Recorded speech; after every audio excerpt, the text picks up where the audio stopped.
Opa, e aí, sejam bem-vindos para mais um vídeo de geografia. E agora eu vou explicar um pouco sobre a relação entre a cidade e o campo. E depois sobre eu vou me aprofundar mais em industrialização, que eu acho que eu já falei um pouco sobre na última aula. E eu vou explicar um pouco mais sobre o que Marx falava, sobre o dominador e o subordinado, como é a relação entre os dois, o que acontecia, por que o Marx escreveu o Manifesto Comunista. Eu vou explicar tudo para vocês aqui, nesse episódio. Nisso aí. Tá. Primeiro, a relação cidade e campo. Lembra lá na aula de história que eu falei que eles saíram das cidades lá no passado, em Roma, que eles saíram das cidades e foram para os feudos? Então, já aqui a gente já está falando de quando eles saíram dos feudos, da parte rural e foram para a cidade. Saíram do campo e foram para dentro da cidade. Para quê? Para trabalhar, para conseguir ganhar o dinheiro deles, para conseguir se alimentar, e mesmo assim não era o suficiente, eles tinham que trabalhar pra caramba e mesmo assim ganhavam muito pouco. Por quê? Porque os donos de empresa lá, eles não entendiam muito bem como funcionava ainda, eles só estavam querendo ganhar.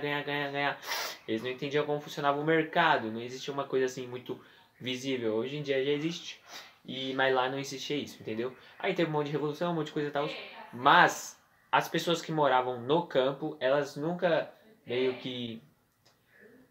tiveram o direito. Elas nunca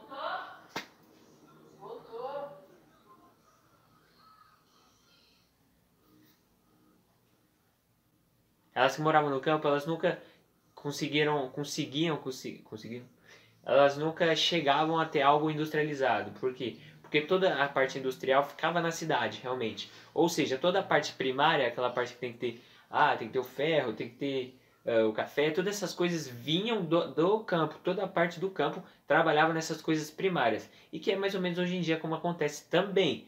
Mas hoje em dia tem muito mais diferença nesse quesito, mas antes era muito toda coisa que era da da parte primária do desenvolvimento, toda a matéria-prima, tudo vinha do campo. E aí ia para a cidade para ser industrializado, para virar um monte de coisa, aí criou os carros, um monte de coisa, muita coisa que vinha do campo para a cidade. Ou seja, essa relação do campo e da cidade sempre foi assim, entendeu? Tipo, sai do campo, vem para a cidade e na cidade fica industrializado. Começa a industrialização. E assim começa a industrialização. Como eu já falei, a relação entre o chefe e o subordinado, o dominador, que é a classe dominante, e os subordinados era muito assim, pesada. Por que pesada? Porque a pessoa trabalhava muito, não ganhava o suficiente para poder sustentar e mesmo assim ela tinha que continuar trabalhando, senão ela não ia se sustentar de jeito nenhum. E isso foi mudando com o decorrer do tempo, mas na época era muito pesado o que eles tinham que fazer, eles tinham que trabalhar muito, eles não conseguiam sustentar realmente, entende? E aí foi com esse pensamento que uma pessoa chamada Karl Marx, que eu já falei no outro dia, no outro vídeo, eu acho que foi em Sociologia, não lembro.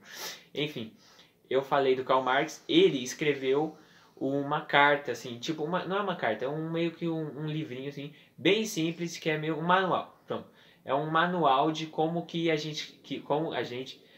o povo, os trabalhadores, sem ser o chefe, conseguiria dominar as coisas, as máquinas, e eles virariam o dominante. Ou seja, o povo dominaria em referência ao chefe. Não seria mais o chefe que dominaria, seria tipo, ele seria o dono das máquinas. Não, seria o povo que seria o dono das máquinas. Ele escreveu tipo um manualzinho de como fazer isso, e aí foi espalhado por um monte de lugar, teve um monte de revolta, pessoa quebrando máquina, quebrando empresa, quebrando um monte de coisa. Foi uma loucura, mas aí aí depois disso começaram a ter mais leis para conseguir ganhar mais dinheiro, para trabalhar menos, assim, e aí foi se industrializando desse jeito, mas no começo foi uma bagunça.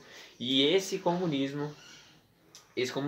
carta do comunismo, que comunismo é comunidade ou geral, assim, as pessoas trabalhadoras. Essa carta, na verdade não foi por causa dessa carta, mas foi do pensamento marxista, do pensamento comunista, que aconteceu a Revolução...